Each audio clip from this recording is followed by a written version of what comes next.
Hello అండి అందరికీ welcome back to the Wednesday mini vlog. మనకి వెడ్నెస్డే అంటేనే ఇంట్లో పూజ అది ఉండదు, కొంచెం పనులన్నీ ఫాస్ట్గా అవుతాయి అనుకుంటాము. కానీ ఈ రోజే లేట్గా అవుతాయి. మార్నింగే లెగిసిన వెంటనే ఫస్ట్ అయితే టీ పెట్టుకుని అయితే తాగేసాము. మనకు కడుపులో టీ పడకపోతే ఇంకే పని చేయ బుద్ధి కాదు, బుర్ర అసలు పని చేయదు. ఇంతకుముందు అయితే మార్నింగ్ జీరా వాటర్ తాగేదాన్ని, ఇప్పుడు జీరా వాటర్ ఎత్తి పెట్టేశాను. పిల్లలకి బ్రేక్ఫాస్ట్ వచ్చేసి ఇడ్లీ పిండి ఉంటే దోశలో వేసాను. దోశలో ముక్కలైపోయింది అనుకోకండి, ఇడ్లీ పిండితో దోశలానే అవుతుంది ప్యాన్లో వేస్తే.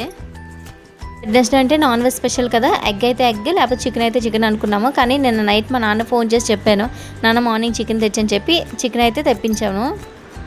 ఇంకా మా జోసుఫ్ జాడలో అవన్నీ వేసేసి వాళ్ళు స్కూల్కి వెళ్ళేసరికి అయితే 9 అయితే అవుతుంది.